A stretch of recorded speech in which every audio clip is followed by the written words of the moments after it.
Mass Media. Welcome to Anything But CliShay, a place for real talk about age gaps, culture clashes, and all the things people whisper about but rarely discuss out loud. Yeah, we're kind of defining a relationship on our own terms. I would say unconventional relationship. In every sense of the term. So many dynamics that come into our relationship. Our races, our age. You're like basically on Social Security.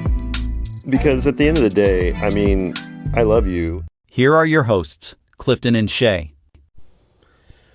Welcome to a very special two-part season finale of Anything But CliShay. As always, I'm Clifton. I'm Shay. And together we're CliShay. All right, Shay. Do we need therapy? Yeah, we all need therapy. You definitely need therapy. Yeah, probably. So have you done therapy on your own or in a couples setting before? Yeah, I've done a lot. Yeah? Many hours of individual therapy. Some self-work, individual. Okay, Very good. I've never done couples. What about you? I've done both. As my marriage was ending, we did couples therapy. But, I mean, if I'm being honest, I was, just sort of I was going along to get along, as you often do. But I've also done it on my own. And, yeah, I would say, the biggest thing that came out of it for me in my individual sessions was giving myself, kind of, I guess, grace is the term we're using these days. But, it felt like I just allowed myself to be like who and how I am. Yeah. And that took some work because, I'm pretty hard on myself, and I think you're similar in that regard. So, yeah, that's kind of what I got out of it at the time. But, it's, as our relationship progresses, I think it'll be interesting to do a little, get a little professional input. On us. Yeah. How crazy we are. How crazy we are, how in love we are, how, I don't know, toxic we might be. Are we toxic? We are not toxic. I would never use our name in the same sentence as toxic. You never thankfully. Know. We might be. I don't know. Don't put that on us. don't bring that juju. Don't manifest that. We are happy. We're in love. We are not toxic. Yeah. So what are you hoping to get out of this session?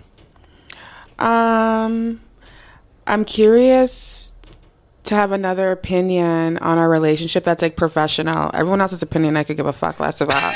But an actual therapist, since we did individual sessions with her, then now we're going to do one together.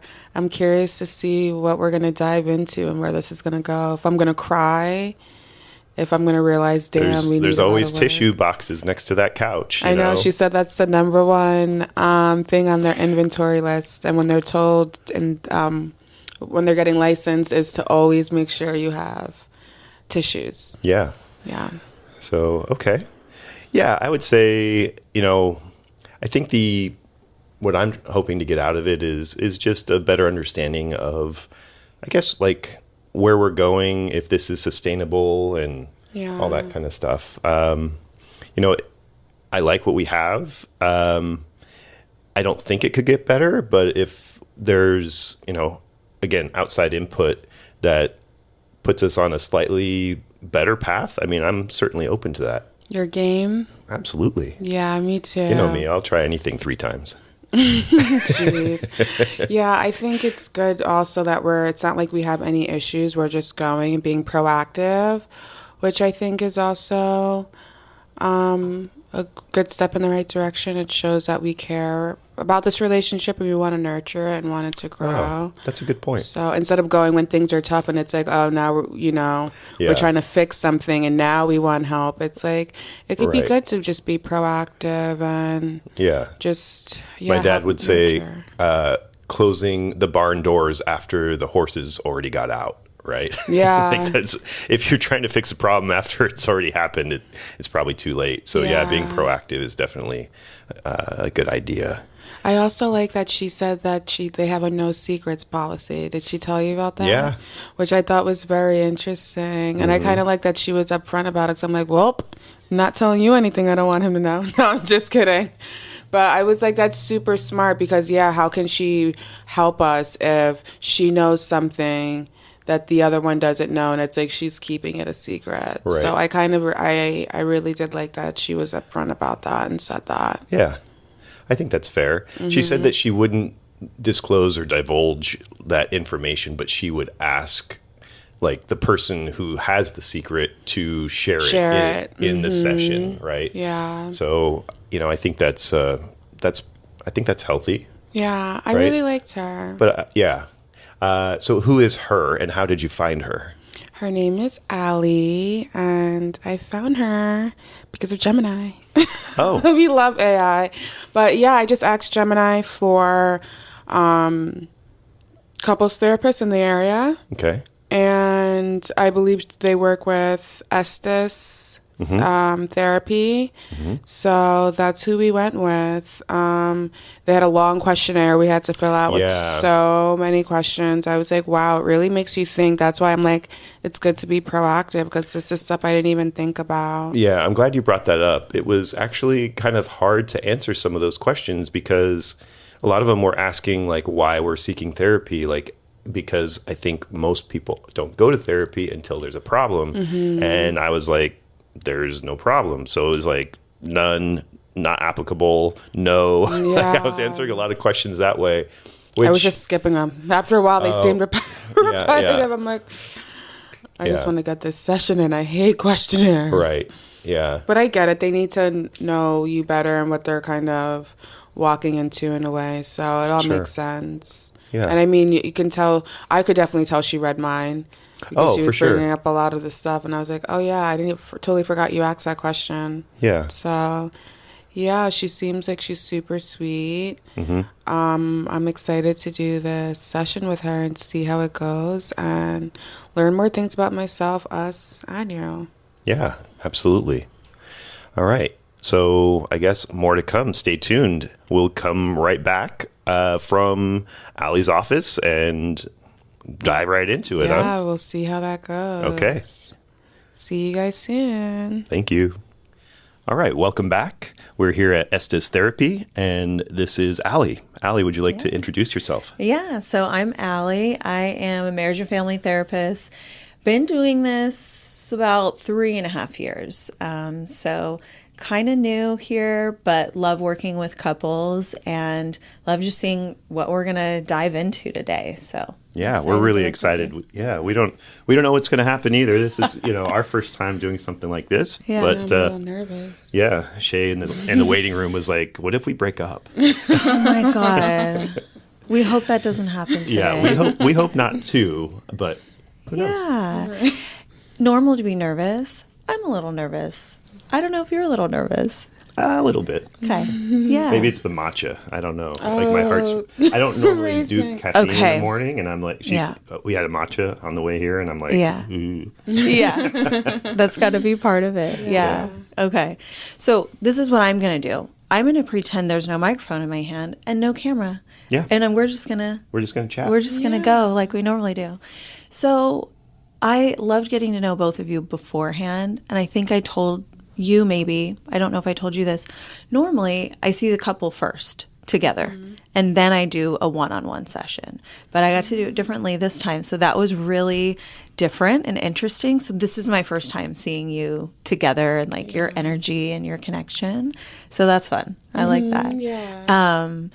But something I kind of saw from both of you is you're both very like just kind of chill, just kind of like go with the flow, just kind of like, very much so. Let things be easy. Yeah, yeah. Which I bet is a huge strength in a lot of ways. And I want to hear about that. Like what are some of the strengths of your relationship? And then always what we find is there's like an underside to that. Sure. Where some of those things can also be a struggle. Yeah. So, anyway, so I guess I like to start with like, what do you feel like are the strengths in your relationship? Stuff that you want to keep, stuff that you think goes really well. I feel like the way we communicate, for sure. the way, I don't really feel like we have disagreements, but the way we handle, like, if we do disagree with something, it's always like a conversation. It's never like an argument, which I really appreciate. Yeah. And I do think I like that we're both laid back and go with the flow. We're very, like, easy people, like low maintenance, I like to say. Okay, yeah. Yeah. Yeah, I mean, I think of maybe the closest we've been to an argument or disagreement. It came up just recently. You know, Shay doesn't drive. She's my passenger seat princess. And so we were flying to, where were we going? Just a couple weeks ago. No, a couple weeks ago. Maybe San Jose. I think you're right. So, that's right. So it was my dad's 80th birthday party a couple weeks ago, and we were flying to San Jose, and we were a little short on time. Okay. And so I had asked Shay, hey, can you be outside when I arrive? And she was like, yeah, no problem. And then I texted her, hey, I'll be there in 5 minutes.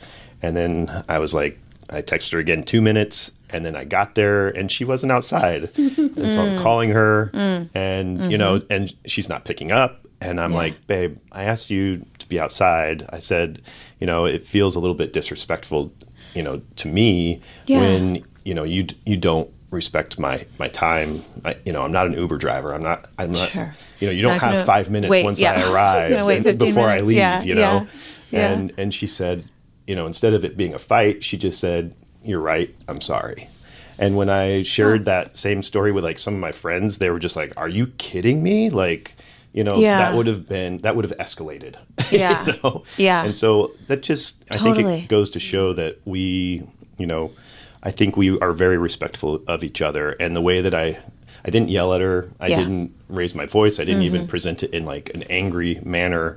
I just sort of said it to her. She listened, you know, and then went from there. And so, and then 2 minutes later, it was fine, you know? Right. I mean, because when you're describing that story, I'm thinking in my head as how I normally see it go, which is you're going to get defensive. You're gonna be like, well, look, I was doing that. Sorry, but like, come on, I had to get my hair. Yeah, I had to finish my hair or whatever it is, right?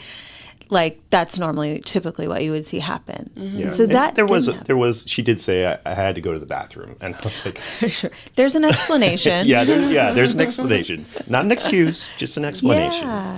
Yeah. But I got it because if I was in the same shoes, I mean, it's like you're not respecting someone's time as if it's not your own. And I'm like, I do get it from that standpoint. Like, I didn't mean to, like, disrespect you. Yeah. Yeah. Would you even be able to say what keeps you grounded and calm in those moments to not, like, jump to defensiveness? I mean, you said, I can see it from his shoes, but that sounds like a like, instant, like, reaction that you had to go ahead and just see it from his perspective.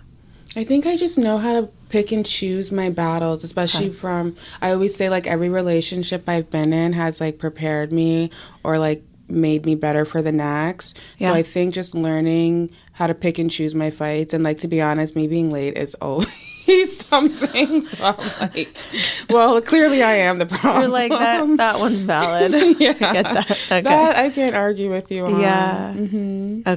Okay. So it's something that you sort of just already know about yourself and have, like, accepted, but, like, you own. Yeah. You own. Okay. I run on my own time. Yeah. But I do understand how it can be disrespectful to other people, and I have been told that. That's why I'm like, you know what, I do get it. And for the most part, I'm pretty good. Like, I usually am she is pretty good. Or like, no, you're never outside. Never. Well, I'll catch you outside, but you're actually not outside. Yeah. You run on CPT, right? As you taught me that acronym. We call it Caribbean people time. Oh my God! Okay. We're always late. Yeah. Okay. I love it. Island time. Right? Perfect. Yeah. Okay, but what about for you? Clifton was like, okay, I want to voice this. I want to say that sucked, but I don't need this to be a whole thing. I don't need it to be an accusation. I don't need it to be like blaming. How do you navigate that? It's the same way that I handle most of my frustrations or aggressions. I vent when the other person is not within earshot, right? Okay. So before she got in the car, I was like, motherfucker, where the fuck is she? God damn, I told her, like, I counted down the time. Like, Yeah. she is a habitual alarm setter. Like, Okay. she'll just be like, hey, Siri, set an I alarm relate for, to that. 2 minutes or whatever. Hey, Siri, set an alarm for 5 minutes, blah, blah, and it just keeps going. Hopefully now Yes. my alarms aren't set in my pocket. Right. But Yeah.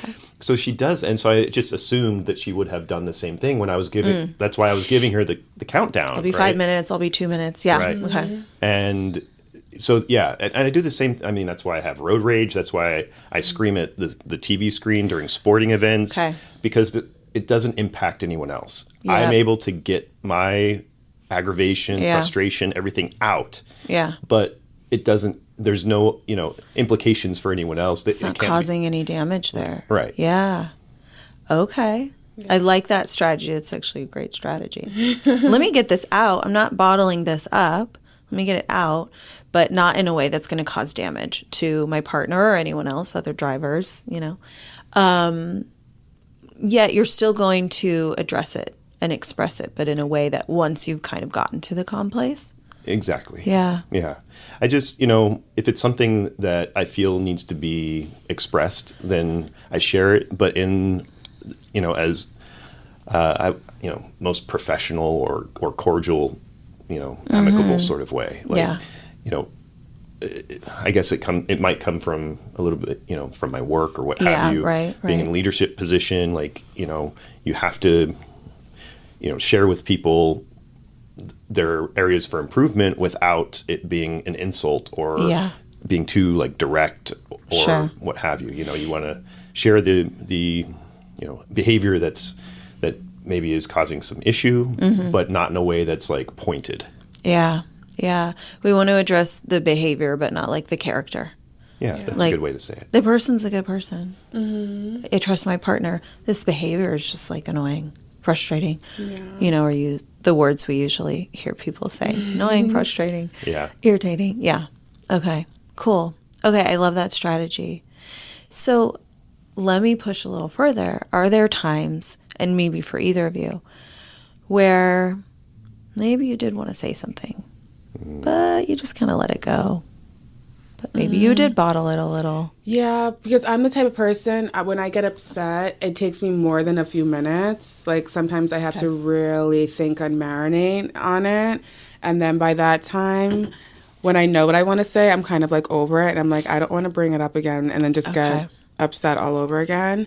But nothing that's ever really been like too bad. I think the most annoyed I ever got with you was when we were traveling in Europe. And I feel like maybe I wasn't as assertive as I should have been with like, we need to get to the airport and like not do all this. I feel like I was making little comments, but not being like, we need to get to the airport. I'm having anxiety about missing this flight. I have a feeling that we're playing it too close. And we didn't. And then we missed our flight. And you missed the flight. Yeah. And I was so annoyed. she uses the term play with fire with regard to how I manage airports. Okay. Because I don't want to be there 2 hours, 3 hours ahead of time and just sit there, whatever.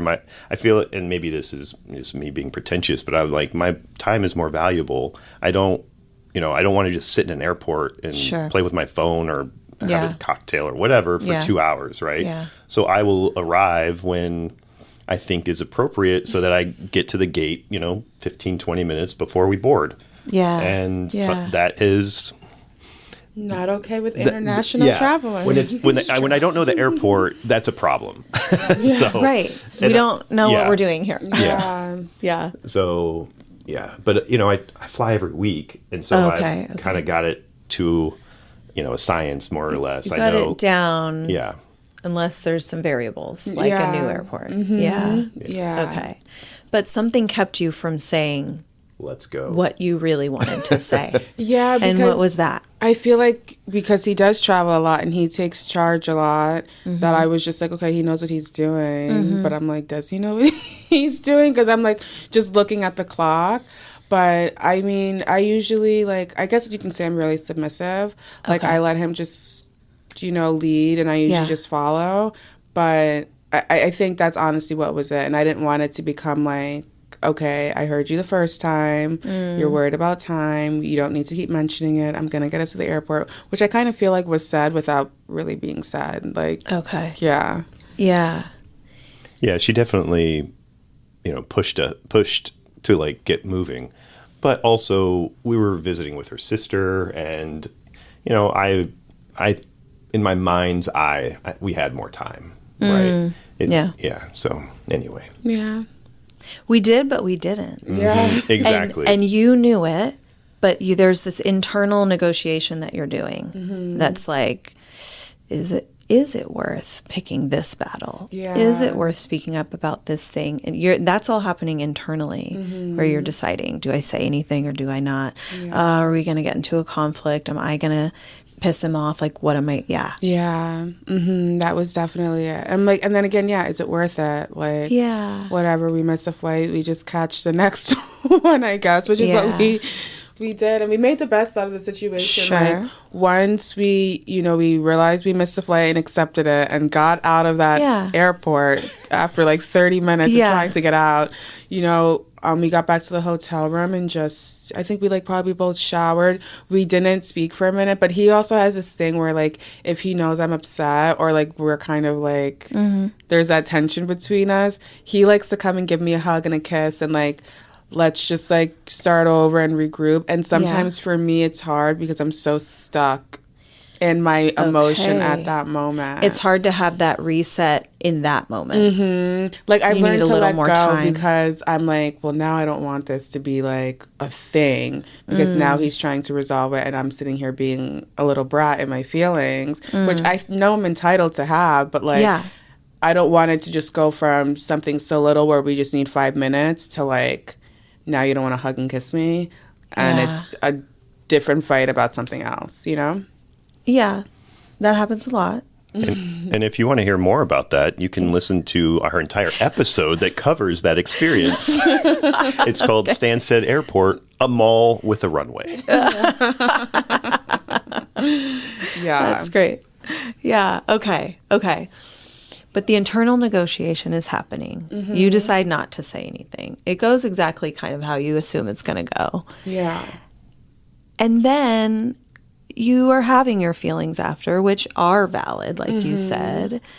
And there's something about you coming in to reset that feels a little premature for you. But again, you don't want to say anything. So you kind of let it go. Yeah. So this is like the theme that I'm seeing. There's a lot of just like, it's going to be fine. I'm going to let that go. It's no big deal. I don't want to get into it. Yeah. Yeah, that's... Where does all that go? I have a very good out of sight, out of mind. Like, once I stop thinking about something, or like I will purposely, I say forget it, and then just move on. But I think, again, from old relationships, it's like just the way my other partners would react to things. It shaped me into like, okay, let me pick and choose my battles. I go along to get along. That's the phrase you both used and wrote in your, intake and everything. She taught me that. Okay. Yeah, that was something that Shay said that she does, and I kind of picked it up, and I've observed it. Yeah. And I don't want to be that way. Like, I want to be able to like voice my opinion and like have a voice. I don't want people to think I'm like a doormat or just they can get away with whatever. It costs you something to just go along to get along. Yeah, my peace sometimes. Yeah. Yeah, and your voice. Yeah. And what I don't know. Tell me, you guys sort this out. Do you feel like what's the percentage that's kind of coming from past relationships, and what, of course, you have learned through those relationships, because we're constantly learning. We're just learning nonstop. Creating pathways in the brain, creating like, okay, this is the path of least resistance. I'm going to do that. What percentage is from that, and what percentage is right here learned from this relationship? Or is there space to kind of like take a risk? That was a lot of questions at once. Okay, so I feel like there is space definitely to take a rest, because he's created like a safe space for me. I know him enough by now to know kind of how he will react to things. So if something really is bothering me, if I need to speak up, I know I definitely can with him. But I think a large percentage of the reason why I am the way I am is because of my past relationships. Yeah. Okay.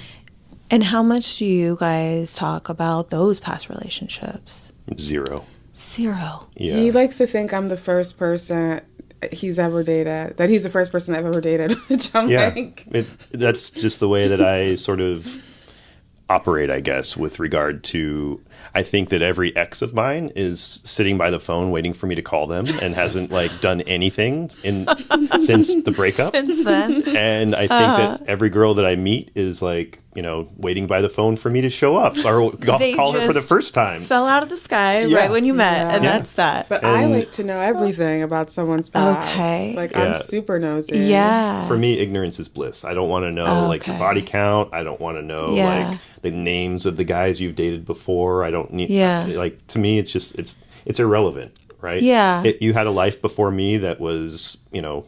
full of all kinds of things, right? Not just relationships, but, you know, everything. Yeah. And, like, I want to know you. I want to know, like, you know, your personal history, but your relationship history, I don't think is any of my business. But I think that makes a person. It helps, you know, shape a person. It's part of what shapes you. Yeah, I mean, sure, like the 30,000 foot view, like, you know, I've had a relationship where X happened, or I've had this happened to me in another relationship. I think that's fine to share, but like, I don't want to know like details, right? Beyond like, I don't know. That's just. I think I get what you're saying, and so clarify for me if I'm getting it wrong, but like, there's part of it where what we were saying before, you both have learned things from past relationships. They shape now how you show up now. Literally every relationship, not just romantic ones, all the way back down to childhood, all the way back to infancy, is shaping how you show up today unconsciously.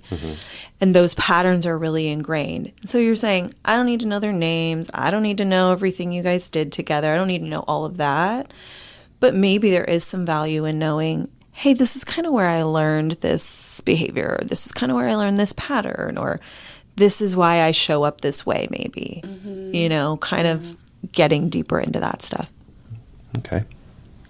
Yeah. Considering it? Yeah, I mean, it's fair. I don't think that I would want to, like, sit down and, you know, like, okay, we're going to go through all of my exes. Let's go ahead one by one. But, like, if it comes up organically and it's like, you know, it's sort of like, hey, babe, do you want to go to Disneyland? Well, I've been to Disneyland before. Oh, okay. Like, sure. You know, oh, you don't want like, that I get. I don't want to be like, my ex took me here. Yeah. Right. Like, yeah.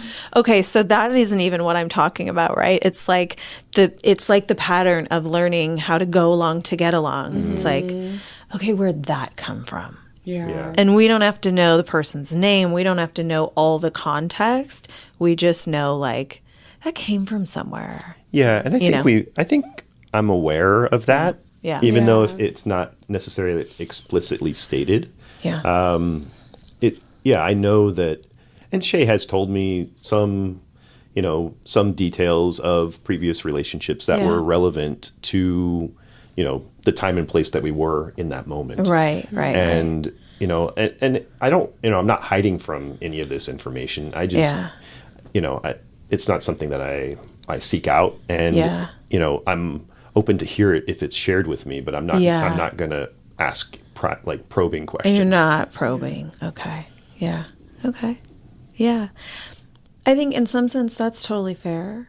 And it sounds like you're saying, like you said, you're open to it. And if it comes up organically, but you're not like, let's go ahead and do an analysis of every single relationship we've ever had and map it all out.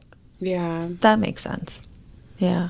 And also, I think part of the way that I treat her is how I want to be treated. I don't want to dive into the details of my previous relationships because I don't think they're relevant.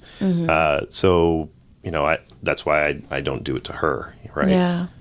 But then, there's times again, where you say, you'll tell me stories where they're relevant and stuff. Yeah, and when it comes up, you know, I'll tell you, you know, why me and my ex-wife got divorced. Like, I'll give you the brief short version. And but I asked that because I would like to know those kinds of things. You do want to know. Yeah, I'm like, tell me everything. When did it happen? Where were you? What were you wearing? That's just how I am. What were you wearing? Yeah, that's just not me. But I think maybe this is a good time to take a quick break. Yeah. So stay with us, guys. We appreciate you listening to Anything But CliShay, Part 2, coming next week. Thank you. Thanks for tuning in to Anything But CliShay. Hit follow, smash that subscribe button, and maybe even send this to someone who really needs to hear it. For the spicy stuff we don't say on air, follow the show on Instagram at Anything But CliShay. And for the full episodes, blog, and more, visit olismedia.com. Anything But CliShay is recorded in studios in San Diego, California, and proudly produced by Oles Media, an IVC media company. Oles Media.